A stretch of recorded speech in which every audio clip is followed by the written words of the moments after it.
Setelah Sarah alaihissalam melahirkan seorang anak yang bernama Ishak, Nabi Ibrahim alaihissalam akhirnya sekarang memiliki dua orang anak. Ismail dari istri kedua Hajar dan Ishak dari istri pertama Sarah alaihi wassalam. Datang perintah Allah subhanahu wa ta'ala kepada Ibrahim alaihissalam pada saat itu untuk membawa istri keduanya Hajar bersama dengan anaknya Ismail ke sebuah lembah yang sangat jauh dari Palestina. Itulah Mekah. Waktu itu tidak ada manusia, teman-teman. Tidak ada manusia, nggak ada pohon, lembah. Jadi kalau kita lihat gambar aslinya, itu ada beberapa gambar diilustrasikan, digambarkan oleh para sejarawan yang ada di Mekah. Sekarang ada di beberapa museum diletakkan. Itu Ka'bah dulu berada pas di lereng gunung, di sebuah lembah. Jadi itu kalau hujan pasti banjir, karena di sekitarnya itu ada dua gunung besar, As-Suwaida dengan Abi Kubais, gunung yang sangat besar. Ini lembah tengah-tengah, dan dulu tidak ada Ka'bah, nggak ada pohon, nggak ada kehidupan. Nanti kita akan bacakan ayatnya. Pada saat itu perintah Allah SWT mutlak kepada Ibrahim AS, bawa istrimu Hajar dengan Ismail ini ke wilayah tersebut. Dipandulah Ibrahim AS. Ibrahim AS berkata pada istrinya, siap-siaplah ikut dengan saya. Ikutlah Hajar, patuhan pada suaminya. Dan kita lihat nanti di sini bagi teman-teman yang berumah tangga, ambil ibrah dari para nabi-nabi ini. Luar biasa mereka dalam berumah tangga. Bagaimana suami patuhnya sama Allah, bagaimana istri patuh dengan suaminya pada hal yang membantu untuk mendukung perintah Allah itu, bukan pada kemaksiatan. Dan apa nanti yang didapatkan oleh Hajar karena dia patuh sama suaminya. Lihat bagaimana banyaknya pahala yang dia akan panen. Pergilah Hajar tanpa bertanya, subhanallah. Ini disebutkan dalam para ulama mengatakan adab istri begini. Suaminya bilang ikutlah, nggak pakai nanya, ikut duluan. Karena suaminya nggak jelasin, dan dia sudah, memang di sini patokannya adalah suaminya soleh. Karena Ibrahim AS Nabi. Artinya kalau seorang akhwat kita punya suami soleh dan mengatakan ikutlah dengan saya, udah ikut aja. Nanti kalau dijelasin kita akan ke rumah ibu saya, kita akan ke sini, ya sudah. Perintah Allah, bukan karena dia. Karena suami istri, teman-teman, harus menganggap pasangannya tanda kutip adalah boneka yang Allah titipkan. Ini setiap kita laki-laki di sini harus menganggap istri kita adalah boneka tanda kutip yang Allah titipkan. Ini istrimu ya, saya jadikan sebagai istrimu, sudah halal kemaluannya dengan kalimat akad, maka dia punya hak, naungi dia, didik dia, berikan nafkah, penuhi kebutuhannya. Karena saya, karena Allah, bukan karena dia, maka saya akan berikan pahala, mati masuk surga. Di sana akhwat kita juga begitu. Ini suamimu ya, ini tanda kutip boneka yang saya titipin. Layani dia, penuhi kebutuhan biologisnya, makanannya, pakaiannya, cuci segala macam, pakai masakannya, segala macam. Karena saya akan kasih balasan. Tinggal sabar sampai mati sudah dapat balasan. Ini variabel-variabel hukum yang harus kita paham. Jadi kita berbuat baik pada mereka, anak kita, orang tua kita, semua ini Allah yang berikan hubungan variabel dan ada bentuk ketaatan kepadanya. Harus difahami. Hajar alaihissalam pergi. Dikatakan dalam sebuah athar, sepanjang jalan Hajar nggak pernah nanya mau kemana hai suamiku, nggak pernah nanya. Ibrahim AS istirahat, disiapin makannya, dilayani. Jauh, Palestina ke Mekah, teman-teman, dengan dengan kuda tercepat sebulan perjalanan. Kuda tercepat. Ibrahim AS dari Palestina ke Mekah waktu itu pakai unta. Lebih lama lagi. Tiba di lembah itu, belum ada Ka'bah. Karena perlu kita tahu ya, Ka'bah ini, teman-teman, dibangun pertama oleh Adam alaihissalam bersama dengan anaknya Syith alaihissalam. Syith adalah anak Adam yang sangat saleh, terkenal. Tulisannya Shin Ya Tha, Syith. Ini orang saleh sekali, dan dia bersama ayahnya membangun nanti tentu ada kisah dalam kisah Nabi-Nabi, saya akan jelaskan insyaallah. Maka Syith ini membangun Ka'bah bersama ayahnya. Tapi pada saat terjadi banjir besarnya Nuh alaihissalam, yang dikenal dengan kiamat kecil, habis semua, termasuk Ka'bah, bangunannya hancur. Karena semua bumi ini hancur, tenggelam dengan air, dari bumi dikeluarkan air, dari langit juga hujan air. Semua hancur, kecuali yang ada di atas kapalnya ya, Nuh alaihissalam. Sebagaimana dijelaskan, nanti ada kisah juga, kisah Nabi Nuh, panjang lebar masalah itu tentunya. Yang jelas teman-teman sekalian, yang tertinggal adalah pondasi Ka'bah. Diistilahkan dalam Al-Quran Bakkah, Bibakkah, gitu kan? Ada ulama tafsir mengatakan adalah Mekah, ada yang mengatakan adalah makna daripada pondasi dasarnya Ka'bah. Tinggal pondasi itu. Ibrahim alaihissalam itu seorang nabi, sudah dijelaskan oleh Allah yang maha tinggi dan maha pemurah itu melalui Jibril tentang masalah kota ini. Tiba di Mekah, di lembah itu, tidak ada lihat apa-apa karena pondasi Ka'bah pun tertutup dengan padang pasir, lembah kosong, tidak ada tanaman sedikit pun. Maka yang terjadi apa teman-teman sekalian? Ibrahim alaihissalam mengatakan kepada Hajar, turunlah di sini, turunlah di sini, ya. Dan di sini aku akan meninggalkanmu. Ibrahim alaihissalam setelah mengucapkan kalimat itu teman-teman sekalian, membalikkan untahnya mengarah ke Palestina. Cuma itu kalimatnya. Saya akan meninggalkan kau di sini, tinggallah, saya akan pulang. Enggak bicara yang lain, langsung arahkan untahnya. Hajar di sini sebagai manusia muncul sebuah pertanyaan. Ini lembah, tidak ada satu pohon kering, enggak ada, apalagi pohon basah. Enggak ada hewan, enggak ada manusia, padang pasir, gunung-gunung batu, enggak ada apa-apa sama sekali. Sampai sekarang teman-teman kalau ke Mekah, kalau kita bayangkan tidak ada bangunannya, itu batu semua, gunung batu sama padang pasir. Itu dulu belum ada bangunan sama sekali. Maka Hajar mengikuti unta dari belakang, mengatakan, wahai Ibrahim, apa kau tinggalkan kami di lembah yang tidak ada makan, tidak ada manusia, tidak ada hewan, enggak ada pohon? Ibrahim alaihissalam sambil nangis jalan. Tidak jawab. Hajar ikuti dari belakang. Wahai Ibrahim, apa kau tinggalkan kami di lembah? Dengan ini bayangkan ya, saya tidak tahu bagaimana kalau ada akhwat kita, suaminya suruh turun dari mobil, diapain tuh mobil? Ini sudah dilemparin batu kali. Ini sudah diletakkan, tak ada sebab, nggak ada penjelasan, masih ikut. Wahai Ibrahim, kenapa kau letakkan dengan santun? Kenapa kau letakkan kami di lembah? Nggak ada manusia, nggak ada hewan, nggak ada pohon. Ibrahim AS sambil nangis jalan di atas unta. Yang ketiga kali ditanya, wahai Ibrahim, kenapa kau letakkan kami di lembah? Tidak ada manusia, tidak ada hewan, tidak ada tumbuhan. Ibrahim nggak jawab. Jalan. Ibrahim ini sebenarnya alaihissalam bisa jawab, tapi berat buat dia karena istrinya disuruh oleh Allah tinggalkan di situ. Dan keterangan pun pada saat itu sebagian ahli sejarah mengatakan belum dijelaskan kepada Ibrahim alaihissalam kenapa istri dan anaknya disuruh taruh, tapi Ibrahim patuh. Nanti juga kita ambil pelajaran bagaimana waktu Ibrahim alaihissalam disuruh menyembelih Ismail. Keterangan cuma mimpinya sembelih anakmu. Nggak ada keterangan yang lain ini. Nggak ada keterangan nanti kalau kau patuhi nanti akan saya ganti dengan kambing. Nggak ada. Pokoknya perintah kerjakan. Sama Musa alaihissalam, kita ambil pelajaran dari para nabi luar biasa. Disuruh angkat tongkatnya, cambuk ke Laut Merah. Musa tidak tahu ini air mau jadi terbang kamu apa. Pokoknya perintah Allah, cambuk tongkatmu. Tongkat ini biasa dipakai untuk mengurus gembalaannya, tongkat kecil. Musa alaihissalam patuh, lakukan. Orang mukmin begitu. Kerjain dulu, nggak usah nanya kenapa. Kenapa duhur sama asar 4 rakaat? Kenapa Allah protes lagi? Kenapa nggak dikasih jam 2 saja 4 rakaat sekali? Yang membuat, yang menciptakan urat sarafmu, mengalirkan darah ngalir situ, itu yang mau ciptakan langit dan bumi, patuh dulu sebagai hamba. Kalau ada hikmah, nanti hikmah itu pelengkap, kerjain dulu. Masa sekarang kalau antum lapar masih bertanya kenapa saya lapar? Hah? Makan dulu kan?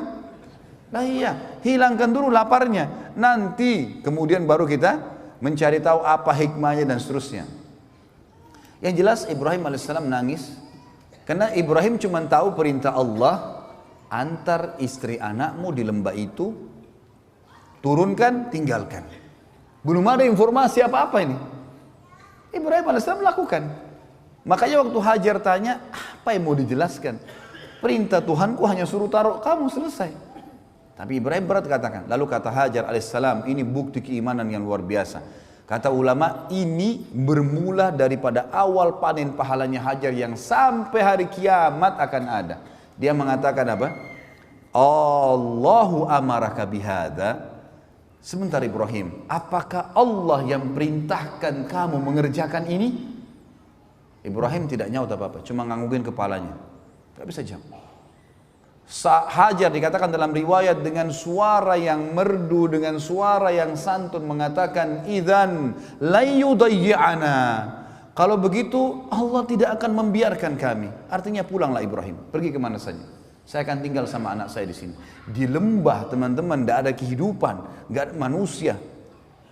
Tapi ini keimanan yang luar biasa, suami istri yang punya iman yang luar biasa. Ibrahim alaihissalam pulang sambil nangis, di tengah jalan tentu dia berdoa, ya Allah, aku tinggalkan keluargaku di sebuah lembah, gak ada manusia, gak ada hewan, gak ada, dikatakan dalam Al-Quran, biwadin ghairi dhi zara', di sebuah lembah yang tidak ada dhi zara'. Dhi ini teman-teman, dalam bahasa Arab atau zu, digunakan untuk menunjukkan sesuatu yang melampaui batas. Misal ada orang pintar sekali, zaki dikatakan dalam bahasa Arab. Tapi kalau orang itu super pintar dikatakan zu zaka. Orang ini punya kepintaran melampaui batas, luar biasa. Digunakan untuk itu.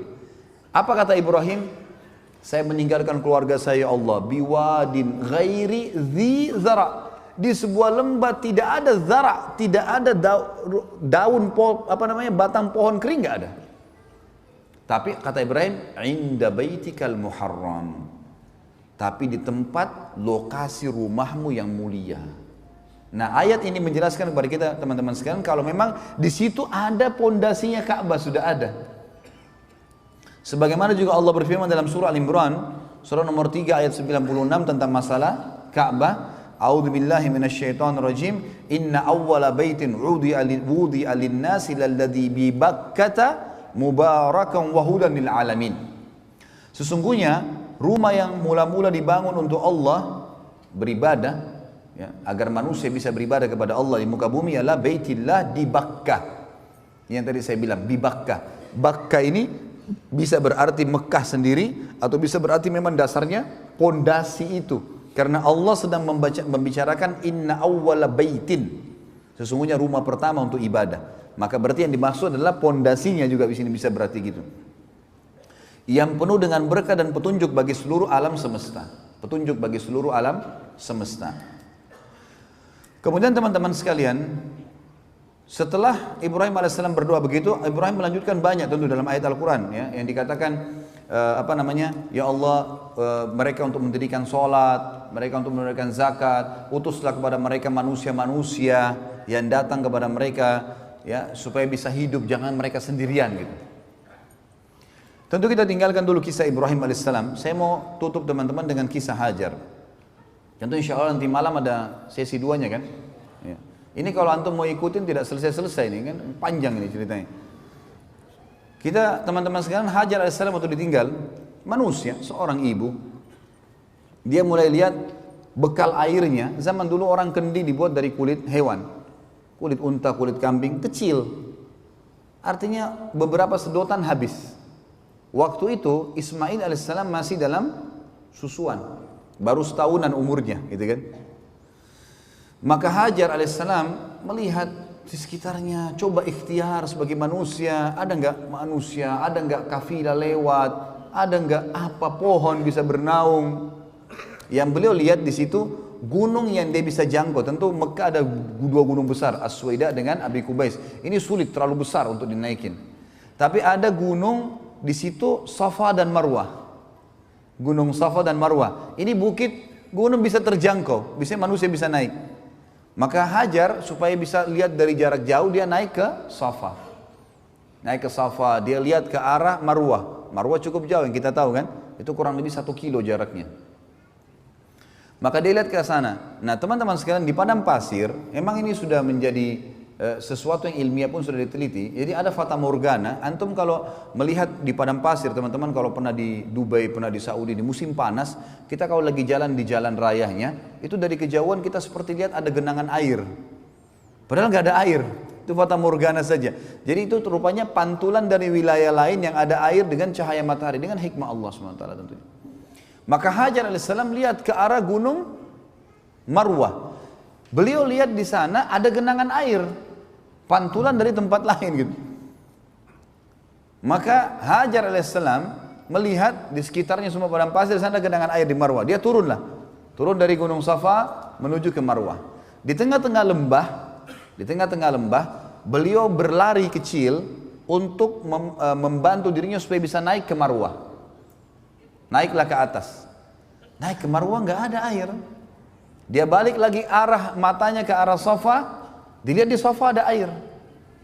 Turun lagi dari Marwah ke Safa, di tengah-tengah lembah lari lagi untuk naik ke Safa. Begitu terus sampai 7 kali. Dan subhanallah, karena keikhlasan Hajar alaihissalam, ini yang saya bilang teman-teman, kadang-kadang pelajaran seperti ini jarang disinggung. Karena keikhlasan mematuhi perintah Allah pada suaminya dan patuh pada suaminya, kemudian dia berusaha ikhtiar mencari sesuatu buat dirinya hidup, Allah menjadikan perbuatannya itu abadi sampai menjelang hari kiamat. Kenapa? Karena Allah jadikan semenjak itu di syariat Ibrahim alaihissalam, di syariat semua nabi-nabi sesudahnya, dan syariat Nabi Muhammad SAW, sampai hari kiamat terjadi sebuah hukum di haji dan umrah, Safa dan Marwah, sa'i. Artinya setiap orang yang sa'i dipanen pahalanya oleh Hajar alaihissalatu wassalam. Saya subhanallah setiap kali sa'i, saya melihat orang, ribuan orang. Sekarang di Masjid Haram 24 jam. Tidak pernah kosong tempat sa'i itu. Sampai dibuat 3 lantai. Ada lantai basement, ada lantai 1, ada lantai 2-nya. Ya. Itu sampai penuh semuanya orang sa'i. Saya berpikir, berapa banyak pahalanya Hajar alaihissalam. Karena dia pemicunya kan. Gara-gara itu keluar sebuah hukum. Allah hormati, dikekalkan. Sebenarnya nanti kita lihat juga, waktu Ibrahim alaihissalam bangun Ka'bah, bekas pijakan kakinya disuruh orang sholat di belakangnya. Kan gitu. Ini karena menghormati bagaimana perjuangan-perjuangan mereka dalam agama. Bagaimana Allah menilai itu. Tinggal butuh patuh saja. Semua bekas kepatuhan dengan keikhlasan akan berbekas menjadi amal jariah yang besar. Itu poin yang harus disadari teman-teman sekalian. Maka Hajar alaihissalam setelah 7 kali bolak-balik ternyata sama, nggak ada. Dan sekarang menjadi sebuah hukum. Dari Safa ke Marwah itu selalu hitungannya ganjil tentunya. 1, 3, 5 dan 7. Dari Marwah ke Safa yang genap, putaran kedua, putaran keempat dan putaran keenam. Kadang-kadang kalau saya pandu jemaah haji atau jemaah umroh saya bahasakan begitu supaya nggak lupa. Pokoknya dari Safa ke Marwah selalu putaran kita yang ganjil tuh, yang 1, 3, 4, 1, 3, 5, 7, dan Marwah ke Safa itu yang genap 2, 4 dan 6 gitu. Dan di tengah-tengah lembah sekarang oleh Saudi tentunya sudah ditutup pakai marmer ya. Dulu itu agak cekung, tapi sekarang sudah tutup marmer, jadi sudah mulai agak rata, dan di situ ditaruh lampu warna hijau, gitu. Ditaruh lampu untuk menjelaskan kalau dulu Hajar di sini berlari kecil, dan kita sunnahnya berlari kecil. Kalau laki-laki disuruh berlari, kalau perempuan ya mempercepat langkahnya atau berlari kecil yang kita bahasakan tadi. Baik, setelah 7 kali teman-teman bolak-balik ternyata ini adalah fata morgana, nggak ada air, maka Hajar pun ambil ikhtiar untuk kembali ke arah anaknya. Waktu itu Ismail AS ditaruh di tanah, jadi tinggalkan di sebuah tempat yang disusun batu-batu dari padang pasir di sekitarnya untuk menaungin minimal dari panas. Yang terjadi waktu dia kembali alaihissalatu wassalam, dia melihat di sebelah kakinya Ismail alaihissalam ada mata air. Ada 3 riwayat yang menjelaskan masalah itu, yang 2-nya masih didoifkan para ulama, yang 1 disahihkan. Yang pertama dikatakan air itu keluar dari sentakan kakinya Ismail pada saat menangis, dan ini dilemahkan. Ada riwayat kedua mengatakan keluar dari telapak kakinya untahnya Ibrahim alaihissalam, ini juga dilemahkan. Yang ketiga adalah ini yang disahihkan, Jibril alaihissalam datang dan mengepakkan dengan sayapnya, lalu keluarlah mata air tersebut. Waktu datang Hajar lihat, bayangkan teman-teman kalau kita sa'i sekarang saja dengan kondisi pakai AC, lalu kita sa'i masih haus tuh. Hah? Benar gak? Senyap betul ini. Hah? Ini senyap sudah mau berhenti atau masih mau dengar? Ini sudah 2 jam lebih kita ngomong ini. Masya Allah. Taib. Ala kulli hal, teman-teman sekalian, sekarang saja kalau sa'i, apalagi kalau musim panas, kita butuh air zam-zam, dan diletakkan oleh kerajaan Saudi, Masya Allah, jazakumullah khair, dengan air zam-zam banyak.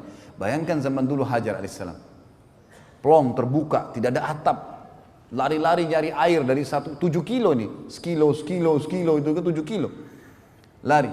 Kembali begitu lihat mata air, kira-kira apa yang terjadi? Hajar alaihissalam buru-buru mendatangi air tersebut, karena dia tahu dia cuma 2 sama anaknya. Lalu dia membuat bendungan dari tanah padang pasir sama tangannya. Alaihissalatu wassalam dibuat bendungan sambil dia mengucapkan bahasanya orang Babilonia. Maaf, bahasanya orang Mesir. Bahasa asli Kipti. Dia mengatakan zam zam. Apa artinya itu? Berkumpullah, berkumpullah. Gitu kan? Kata ulama, karena ucapan kalimatnya saja ini Hajar alaihissalam. Ini pelajaran kedua, amal jariah yang besar. Semenjak kalimat zam-zam keluar dari mulut setiap orang, Hajar panen pahalanya. Lihat ibrah yang luar biasa gitu. Bagaimana orang panen pahala hanya karena ketulusan kepada Allah. Sedikit bergerak, pahalanya berlipat-lipat. Gitu kan? Tentang sholat duha misal, saya kasih contoh keluar dari sini. Kata Nabi SAW di dalam tubuh manusia ada 360 sendi. Kalau dia harus bersedekah untuk 360 sendinya sebagai tanda syukur kepada Allah agar sendi-sendinya bisa bagus, bertahan. Dan 2 rakaat sholat duha menutupi sedekah 360 sendi. Mana bisa berimbang 2 rakaat sholat duha 5 menit ya menutupi sendi kita yang 360 sendi semuanya aman. Seharian itu dijamin sampai besok lagi. Enggak berimbang. Hadis Muslim yang dikatakan siapa yang berpuasa 1 hari untuk Allah, gitu kan, Allah akan jauhkan dari neraka sejauh 70 tahun. Kan sedikit bergerak balasannya luar biasa. Lalu kenapa antum tidak berbuat amal saleh? Ayo. Hajar al-Islam cuma mengatakan zam-zam. Ditutup. Apa kata Nabi SAW dalam hadis Bukhari? Semoga Allah merahmati ibunya Ismail. Kalau dia tidak menahannya, tidak membuat bendungan tadi, maka zam-zam akan menjadi lautan yang luas. Subhanallah teman-teman, kalau antum tahu zam-zam itu luar biasa. Sumur dibuat oleh kerajaan Saudi. Maksudnya di sumur itu dirapiin lah ya sekitarnya. Itu ada ditaruh tanda gitu. Air zam-zam ini tiap hari berapa juta kubik tuh diambil. Berapa banyak orang yang minum. Bukan cuma orang Mekah, ini kalau sumur biasa sudah kering gitu kan. Itu dikuras teman-teman, diambil. Airnya akan turun hanya sampai ke garis itu. Nggak pernah sampai habis ke mata airnya, nggak. Ini dikuras dengan alat sedot yang kuat ya. Itu cuma kurang sampai di situ. Dan kalau dia setelah itu hanya hitungan kalau tidak salah saya baca itu 11 menit. Diadakan penelitian 11 menit kemudian teman-teman sekalian dia akan kembali ke titik yang sudah ada di bibir sumur itu. Tidak pernah lebih, tidak meluap. Selalu ada di situ dengan hikmah Allah. Luar biasa zam-zam itu. Makanya kata Nabi SAW, zam-zam liman syuribalah. Bukan cuma itu, zam-zam sesuai dengan niat orang yang meminumnya. Sampai Imam Syafi'i mengatakan apa? Saya minum zam-zam dengan minta 3 hal. Minta agar panahan saya tidak meleset. Jadi beliau hobi berburu, gitu kan? Beliau mengatakan saya minum zam-zam minta agar panahan saya tidak meleset dan semenjak itu tidak pernah meleset panahan saya. Yang kedua saya minta agar dijadikan sebagai ulamanya muslimin. Saya pun tidak kenal Imam Syafi'i rahimahullah. Dan yang ketiga saya minum zam-zam minta masuk surga.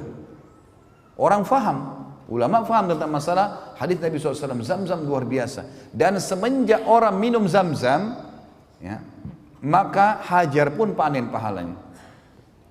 Jadi penyebutan namanya sendiri, air zam-zam itu sudah cukup. Dia menyebutkan. Kemudian Ismail AS diberikanlah minum oleh Hajar AS. Kemudian setelah minum teman-teman sekalian,